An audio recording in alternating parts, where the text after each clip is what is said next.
नमस्कार। आरक्षण के मामले में शीर्ष न्यायालय के फैसले को लेकर नाना प्रकार की प्रतिक्रियाएं आ रही हैं। कुछ लोग और कुछ राजनीतिक दल इस फैसले से खुश है तो कुछ नाखुश है, क्योंकि अदालत ने अपने 1.5 दशक पुराने फैसले को पलटते हुए कोटे के भीतर आरक्षण कोटा तय करने का अधिकार राज्यों को दे दिया है। शीर्ष अदालत का फैसला जहां आरक्षण विरोधी संघ, भाजपा और कुछ अन्य दलों के एजेंडों पर कुठाराघात है, वहीं कुछ दलों के लिए राजनीति चमकाने का अवसर भी है। हमारे देश में जैसे जाति एक हकीकत है, वैसे ही आरक्षण भी एक हकीकत है। आजादी के बाद से ही ये देश आरक्षण और जातियों के बीच झूल रहा है, या कहिए पिस रहा है। कुछ लोग और दल चाहते हैं कि अब देश में जाति और जातिगत आरक्षण हमेशा के लिए समाप्त कर दिया जाए, क्योंकि ये दोनों ही बराबरी और विकास के सबसे बड़े दुश्मन हैं। जबकि कुछ लोग चाहते हैं कि जब तक समाज में आर्थिक बराबरी न आ जाए, तब तक जाति का तो पता नहीं कि तो आरक्षण को बनाए रखना चाहिए। जाति को लेकर हमारे समाज की मान्यताएं भी भिन्न है। कोई कहता है कि जाति न पूछो साधु की, पूछ लीजिए ज्ञान। तो कोई कहता है कि जात पात पूछे नहीं कोई, हरि को भजे सो हरि का होए। इसके बाद भी हमारी संसद में आज भी जाति पूछी जाती है और निर्ममता से पूछी जाती है। बात एकदम ताजा है। सुप्रीम कोर्ट ने 2004 के ईवी चिन्नैया केस में दिए गए अपने ही फैसले को पलटते हुए कहा कि राज्यों को SC ST कैटेगरी में सब क्लासिफिकेशन का अधिकार है। साथ ही कोर्ट ने कहा कि इसके लिए राज्य को डेटा से यह दिखाना होगा कि उस वर्ग का अपर्याप्त प्रतिनिधित्व है। जस्टिस BR गवई समेत 4 जजों ने यह भी कहा कि SC ST कैटेगरी में भी क्रीमी लेयर का सिद्धांत लागू होना चाहिए। मौजूदा समय में क्रीमी लेयर का सिद्धांत सिर्फ OBC में लागू है। 7 जजों की बेंच ने 6-1 के बहुमत से फैसला सुनाया। जस्टिस बेला M त्रिवेदी का फैसला अलग था। अब सवाल यह है कि क्या नेताओं की तरह अदालतें भी अपने फैसले समयानुसार बदल सकती हैं? मेरे हिसाब से बिल्कुल बदल सकती हैं, क्योंकि फैसले व्यक्ति करते हैं, मशीनें नहीं। यदि शीर्ष अदालतों में फैसले मशीनें करती तो मुमकिन है कि वे अपने ही फैसले न बदलती, लेकिन जब व्यक्ति फैसले करते हैं तो उन्हें फैसले बदलने का हक है, क्योंकि कोई भी फैसला समीक्षा के योग्य होता है और 100% सही नहीं होता। उसमें संशोधन की गुंजाइश हमेशा बनी रहती है। अर्थात फैसले बदलने का हक केवल इस देश के नेताओं को ही नहीं, बल्कि अदालतों को भी है। वे जनमानस के मनोभावों के अनुरूप चलती हैं।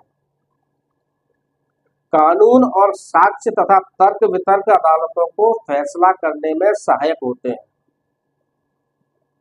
याद कीजिए कि यही मामला जब पहले शीर्ष अदालत में आया था, तब सुप्रीम कोर्ट ने कहा था कि राज्यों को सब क्लासिफिकेशन करने की इजाजत नहीं है। लेकिन अब उसी सुप्रीम कोर्ट के 6 जजों ने इस फैसले को पलट दिया। हालांकि जस्टिस बेला त्रिवेदी ने 6 जजों से असहमति जताई।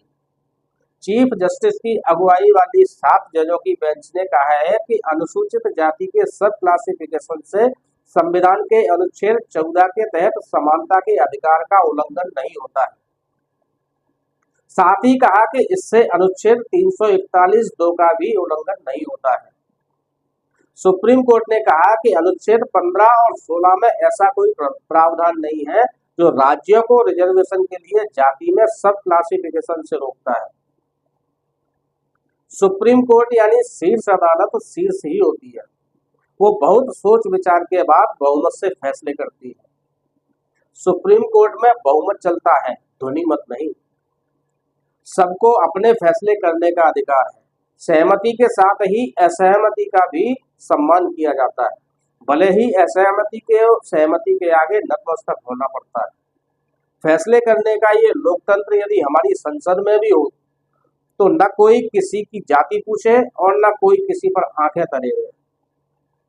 लोकतंत्र बहुमत से चलता है, तानाशाही से नहीं। शीर्ष अदालत ने अपनी ही फैसला बदलने में पूरे 20 साल का समय लिया, इसलिए आप ये नहीं कह सकते कि ये फैसला जल्दबाजी का फैसला है। फैसला आखिर फैसला है, इसे अब केवल देश की संसद नया कानून बनाकर बदल सकती है और अतीत में सरकारें अदालतों के फैसलों के खिलाफ नए कानून बनाती रही हैं। इसलिए अदालतों के फैसलों का कभी स्वागत किया जाता है तो कभी विरोध। इस फैसले का भी कुछ लोग विरोध कर रहे हैं और उनके अपने तर्क भी हैं। संविधान निर्माता डॉक्टर भीमराव अंबेडकर के पौत्र प्रकाश अंबेडकर को शीर्ष अदालत का ये फैसला अच्छा नहीं लगा। वे कहते हैं कि अदालतों को SC/ST के वर्गीकरण का अधिकार नहीं है, ये काम संसद ही कर सकती है। डॉक्टर भीमराव अंबेडकर के पौत्र प्रकाश वंचित अघाड़ी पार्टी चलाते हैं, लेकिन वे आरक्षण विशेषज्ञ भी नहीं है। बाबा साहब के पौत्र होने का अर्थ प्रकाश का भी संविधान विशेषज्ञ होना नहीं है।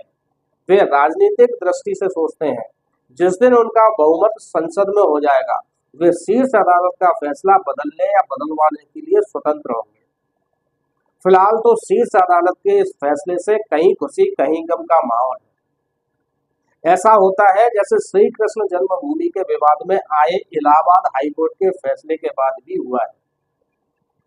आरक्षण के मुद्दे पर राजनीतिक दल हो या दलों को राजनीति सिखाने वाले संघ अपनी सुविधानुसार रंग बदलते आए हैं।